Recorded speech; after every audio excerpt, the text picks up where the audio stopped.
Assalamualaikum warahmatullahi wabarakatuh. Perkenalkan, nama saya Fakih Al-Fajar, mahasiswa UIN Gus Dur, jurusan KPI Komunikasi Penyiaran Islam dengan NIM belakang 148. Di sini saya akan mendefinisikan tentang memahami tentang manusia dan doktrin agama. Jadi ada beberapa poin.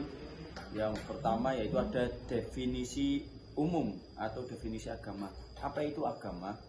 Pengertian umum, agama berasal dari kata religi yang berarti mengikat, yang itu menghubungkan antara manusia dengan Tuhan.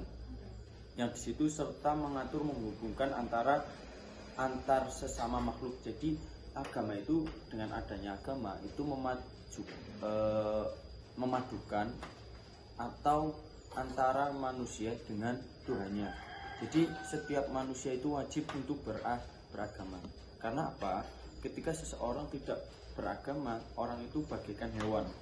Dalam arti bagaikan hewan, dia dalam menjalankan hidup itu seenaknya, sebebasnya, dan tidak mempunyai peraturan-peraturan dalam hidup. Seperti itu. Contohnya dalam Indonesia sendiri atau dalam dunia ini atau dalam bumi ini, agama itu kan ada beberapa pilihan atau beberapa lingkup, yang terutama ada agama Islam, Kristen, Hindu, Buddha, dan lain sebagainya. Itu adalah untuk batasan-batasan manusia untuk menjalankan hidupnya sesuai peraturan masing-masing. Yang kedua yaitu ada kebutuhan manusia terhadap agama. Jadi kebutuhan manusia terhadap agama itu, yang satu itu ada yang namanya Tuhan, kebutuhan spiritual. Yang kedua adalah kebutuhan moral, kebutuhan sosial, dan kebutuhan eksistensial. Yang pertama itu adalah kebutuhan spiritual. Jadi manusia tidak hanya butuh materi, tetapi juga ketenangan dalam batin. Yang kedua yaitu kebutuhan moral, yang artinya apa? Agama memberi batas antara baik dan buruk. Jadi agama itu membedakan antara yang mana yang baik dan juga mana yang buruk. Yang ketiga ada kebutuhan sosial. Jadi agama mengajarkan yaitu seperti persaudaraan dan tolong menolong.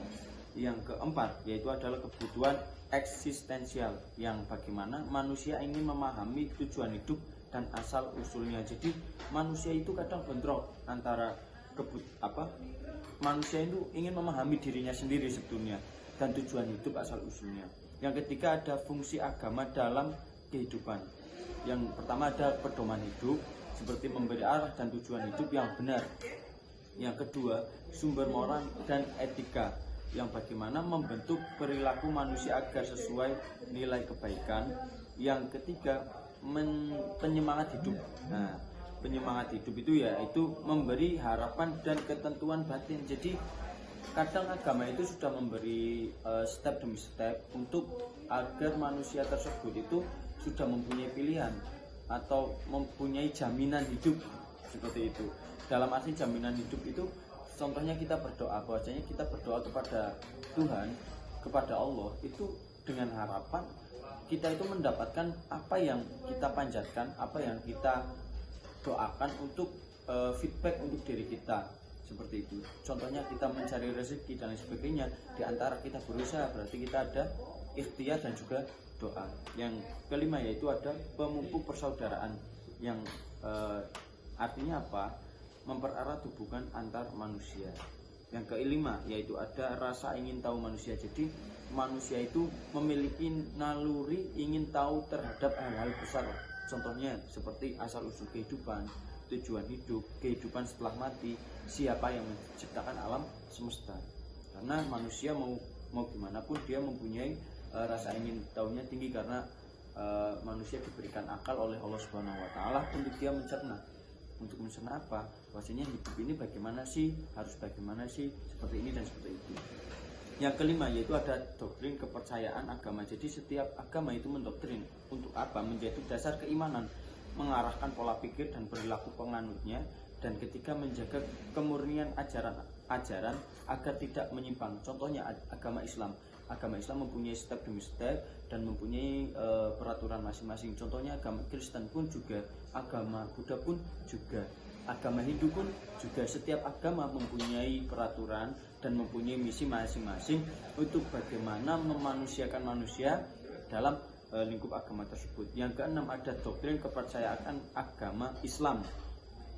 Contohnya, yang pertama ada iman kepada Allah, yang kedua ada iman kepada malaikat, yang ketiga ada iman kepada kitab-kitab Allah, yang keempat ada iman kepada rasul-rasulnya, yang kelima ada iman kepada hari akhir, dan keenam iman kepada takdir, qada dan qadar.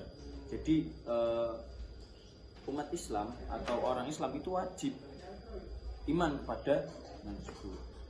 Yang selain itu, Islam juga memiliki rukun Islam sebagai pedoman ibadah orang tersebut. Contohnya seperti syahadat, sholat, zakat, puasa Ramadan, dan haji bagi yang mampu. Jadi umat Islam pun atau orang Islam wajib harus rukun Islam sebagai pedoman ibadah.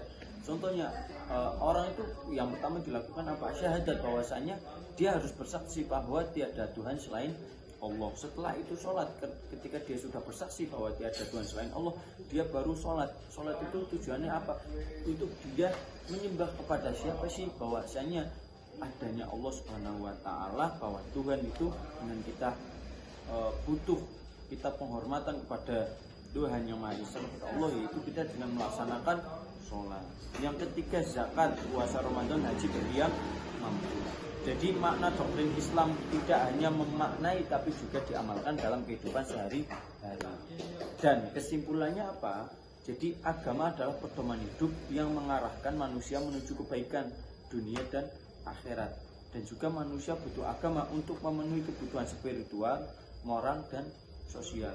Dan yang terakhir yaitu adalah doktrin agama khususnya Islam menjadi landasan keimanan dan amal soleh. Mungkin seperti itu yang dapat saya sampaikan. Semoga bisa bermanfaat dan bisa mendapatkan wawasan untuk kita semua dalam tema yang saya ambil adalah memahami tentang manusia dan doktrin agama. Seperti itu dari saya, kurang lebihnya mohon maaf. Wassalamualaikum warahmatullahi wabarakatuh.